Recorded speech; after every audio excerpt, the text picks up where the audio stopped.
اچھا بھائی، پہلے ان موصوف کو سنیں، پھر میں حقیقت سے آپ کو آگاہ کرتا ہوں۔ مناظرہ ہوا تھا پنڈی بھٹیاں کے قریب، مناظرے کا موضوع تھا جنازہ رسول حق کے بطول۔ شیعہ کی طرف سے مناظر تھے، مبلغ اعظم مولانا اسماعیل اعلی مقام۔ مناظرے کا جج تھا ایک اہل سنت زمیندار، نام تھا اس کا چودھری عاشق۔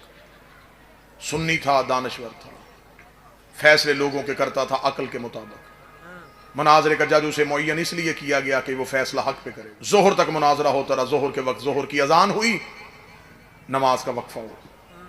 چودھری عاشق اپنے مولوی کے پیچھے نماز پڑھنے مسجد میں چلا گیا۔ جتنی دیر نماز پڑھتا رہا روتا رہا۔ نماز ختم ہوئی، نمازیوں سے کہنے لگا سارے مسجد سے باہر جاؤ، مجھے مولوی سے تنہائی میں بات کرنی۔ سارے نمازی مسجد سے باہر بھیج کے مسجد کا دروازہ بند کر کے کنڈی لگا، اپنے مولوی کے سامنے بیٹھ گیا۔ اس نے دیکھ مولوی، ہمارے گاؤں میں ہے ایک سیدوں کا گھر، وہ اپنے گھر کے اندر روتے تھے، تو ہمیں کہتا تھا انہیں کو نہ رویا کرے۔ میں ایک دن اکیلا ان کے گھر گیا تھا، میں نے جا کے پوچھا تھا سیدوں کیوں روتے ہو؟ انہوں نے کہا تھا کہ ہماری ماں دربار میں گئی تھی۔ مولوی، میں نے رات کی تاریکی میں تیرے گھر آ کے تجھ سے مسئلہ پوچھا تھا، تو نے مجھے کہا تھا کہ شیعہ جھوٹ بولتے ہیں۔ میں نے ان سیدوں سے کہا تھا اتنا بڑا الزام تم نے کیسے لگا دیا اگر رسول کی بیٹی کہیں گئی ہو؟ اس نے کہا ہم اپنا مولوی بلاتے ہیں، تو اپنا مولوی لیا۔ انہوں نے بلا لیا ہے اپنا مولوی، وہ بیٹھا ہے ڈیرے پہ کتابیں لے کے۔ مجھے ان کتابوں کی سمجھ نہیں آ رہی، تو کتاب دکھاتا ہے وہ دکھاتا ہے، مجھے نہیں سمجھ آ رہی ان کتابوں میں کیا لکھا ہے، یہ بھی تو آخر مولویوں نے لکھی ہے۔ میرے ذہن میں ایک سوال ہے، مجھے اس کا جواب دے، میں مناظرہ ختم کروں۔ مولوی نے کہا کیا سوال ہے؟ چودھری عاشق نے رو کے کہا مجھے صرف اتنا بتا، بیٹی نبی کی دربار گئی تھی؟ میں نے یہ نہیں پوچھا کس کتاب میں کیا لکھا ہے، صرف اتنا بتا گئی تھی؟ اس نے کہا چاچا عاشق نبی کی بیٹی کا بنتا نہیں تھا۔ اس نے کہا بنتا چھوڑ، گئی تھی؟ اس نے کہا نبیوں کا ورثہ کوئی نہیں ہوتا۔ اس نے کہا ورثہ چھوڑ، گئی تھی؟ اس نے کہا حدیثیں کہتی ہیں نبی جگیریں چھوڑ کے نہیں جاتے۔ اس نے کہا سب کچھ چھوڑ، بتا گئی تھی؟ اس نے کہا ہاں چودھری عاشق گئی تھی۔ رو کے جگر پہ ہاتھ رکھ کے کہتا ہے اب مجھے بتا واپس خالی آئی تھی یا کچھ لے کے آئی تھی؟ اس نے کہا کتابیں لکھتی ہیں واپس خالی چلی گئی تھی۔ رو کے کہنے لگا میرے مرنے کے بعد میری بیٹی کسی کمی کے دروازے پہ جائے اور لا کے کہے میں چودھری عاشق کی بیٹی ہوں، مجھے بتاؤ خالی بھیجو گے یا دے کے بھیجو گے؟ کہنے لگا دے کے بھیجیں گے، بیٹی جو تیری ہے۔ رو کے کہا میری بیٹی کا حیا کرتے ہو، محمد کی بیٹی کا کسی نے حیا نہیں کیا؟ چلی جو گئی تھی، نہیں بھی بنتا تھا، پھر بھی کہہ دیتے کہ باپ کے بعد پہلی بار آئی ہے، خالی تو نہ بھیجتے۔ دروازہ کھولا، روتا ہوا وہاں گیا جہاں مبلغ اعظم بیٹھے، پگڑی اتار کے مولوی اسماعیل کے قدموں میں پھینکی، ہاتھ باندھ کے بند کر اسماعیل کتابیں، مجھے پتا چل گیا کہ نبی کی بیٹی خالی آئی ہے۔ اچھا بھائی، سب سے پہلے تو یہ جو انہوں نے قصہ گھڑا ہے جھوٹ کے علاوہ کچھ نہیں ہے، یہ اپنی خطابت چمکانے کی حد تک اور لوگوں سے واہ واہ کروانے کی حد تک اور ایموشنل کرنے کی حد تک تو ٹھیک ہے، لیکن حقیقت سے دور دور تک اس کا کوئی تعلق نہیں ہے۔ اور اگر حقیقت سے کوئی تعلق ہوتا تو یہ بتا دیتے، دونوں طرف کے مناظرین کا نام بتاتے، مسجد کے مولوی صاحب کا نام بتاتے، ایڈریس بتا دیتے کہ کس مسجد میں واقعہ پیش آیا، کچھ نہیں۔ تو مطلب یہ ہے کہ ایک جھوٹا قصہ گڑا ہوا ہے، فرضی قصہ گڑا ہوا ہے۔ اب آتے ہیں اگلی بات کی طرف کہ وہاں پر واقعتاً کوئی مولوی صاحب موجود ہوتے یا آپ کے وہ مناظر یا وہ چودھری صاحب مجھ سے ہی پوچھتے کہ سیدہ کائنات سلام اللہ علیہ در صدیق اکبر سے میراث لے کر آئیں یا نہیں آئی، تو میرا جواب، یا وہاں پر فی الواقع کوئی مولوی موجود ہوتا تو اس کا جواب یہی ہوتا کہ سیدہ کائنات سلام اللہ علیہ اپنے بابا کی میراث لے کر آئیں۔ اب وہ کیسے لے کر آئیں وہ میں تفصیل سے آپ کو بتاتا ہوں دلائل کی روشنی میں۔ اب آتے ہیں اگلی بات کی طرف، یہ کہنے لگے کہ میری بیٹی اگر آپ کے در پہ آئے میرے مرنے کے بعد تو کیا آپ میری بیٹی کا حیا کر کے کچھ نہ کچھ اس کو دیں گے کہ نہیں دیں گے؟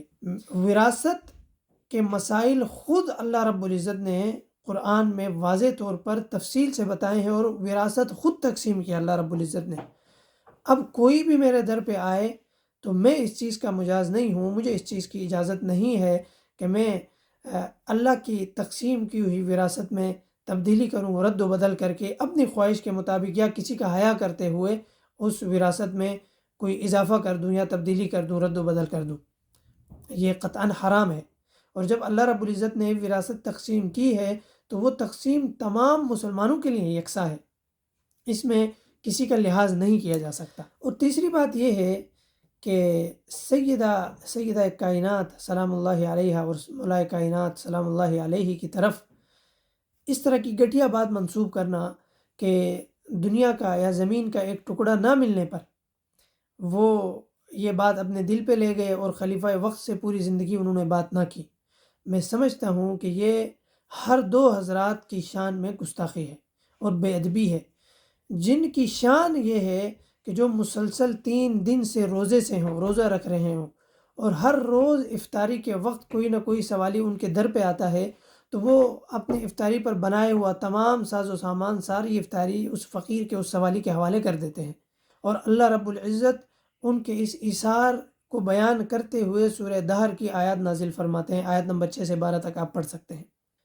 یعنی دنیا کی حیثیت ان کے نزدیک یہ ہے، اور ان کے غلاموں کی شان یہ ہے کہ وہ پوری دنیا کو اپنے پاؤں کی ٹھوکر پہ رکھ دیتے ہیں، اور اب ان کی طرف ایسی بات منسوب کرتے ہیں کہ دنیا کے چند ٹکے نہ ملنے پر یا کچھ حصہ نہ ملنے پر وہ خلیفہ وقت سے ناراض ہوئے اور یہ بات انہوں نے دل پہ لے لی۔